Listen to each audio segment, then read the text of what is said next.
ያም ሆነ ይህ እኔና አብርሽ ልጃችንን በሰላምና በፍቅር እናሳድጋለን ከዚህ በኋላ። ይሄንን ደግሞ እመኑበት። አንቺና አብርሽ ተለያይታችሁ የምትለያዩ ሰዎች አይደላችሁ እና ከዚህ በኋላ ብዙ ቤተሰብነት ፈጥራችሁ ልጅ ወልዳችሁ ሉሌ ብቻ አይደለም ሌላም ሴትም ይፈጠራል። ከሌላ ሰው አይደለም ሌላ ሴትም ይፈጠራል። መንታም ሊሆን ይችላል።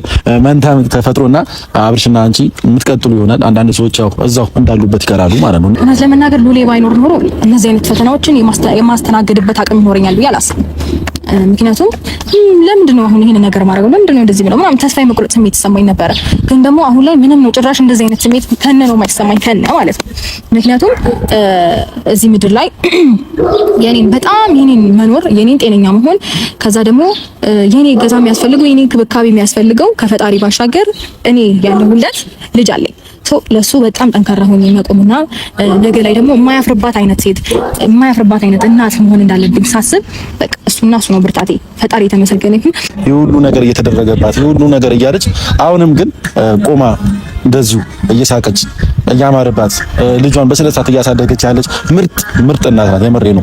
እንደውም ለእናቶች ሁሉ ምሳሌ የምትሆን ጀግና ሴት ናችና ሰላዬ እንጃ ስለሽ አይመቻች ሩታዬ የምትጠላ አይነት ሴት ሆነ አይደለም። ያው አንዳንዴ ማንኛውም ሰው ማያጠፋ ይሰም ወይም ደግሞ በስሜታዊ የሆነ ነገር ልትናገሩ ትችላላችሁ። እናንተም በላይፋችሁ ቆም ብላችሁ ታስቡት። የሆነ ሰንበዲ ላይ የሆነ ጥፋት ልታጠፉ ትችላላችሁ። ማንም ሰው እዚች ጋር ጻድቅ የለም። ማንናችንም ጻድቅ የለንም እና ሩታዬን ፈልገው አይደለም ምንም ነገር እያደረገች ያለችው። እንደውም ከጥፋቷ ይልቅ ያደረገችው ነገር መልካም ነገር ብታዩ ኖሩ በጣም ይበልጥ ተወዷት ነበርና እናም ከመጥላታችሁ በፊት ሩታዬ ምንድነው እያደረገች ያለችው? ምን እየሰራች ነው? ከጀርባዋ ምን ተሸክማለች የሚለው ነገር ብታዩና ቆም ብላችሁ ብታስቡ ባይነኝና ለነገሩ እናንተ ወደዳችኋትም አልወደዳችኋትም ምንም የሚፈጠር ነገር የለም። አይ ለነገሩ እዚህ ደግሞ አደፈረሰው የታባቱ ምንም የሚፈጠር ነገር የለም። ግን እንትን በቃ አለ አይደል አንዳንዴ የሰውን ከመጥላታችሁም ከመውደዳችሁም በፊት ስለዛ ሰው ማንነት በደንብ ብታውቁ ባይነኝና ሩታዬን ደግሞ እኔ በደንብ አድርጌ ስለማውቃት በጣም ነው የምወዳት፣ በጣም ነው የማከብራት። ለኔ አድናቂዋ ነኝ የምትነግራችሁና ስላዳመጣችሁንም እዚች ጋርም ስለ ቆማችሁ እኛን ስለሰማችሁ ቁጭ ብላችሁ እኛን ስለሰማችሁ እናመሰግናለን። ሩታዬ ዛሬ ምሳ እንደዚህ አምሮባታ። ካሜራማን የት ነው እንወስዳት? ሸራተን ወይስ ስካይላይት? ዛሬ ስካይላይት ቦሌ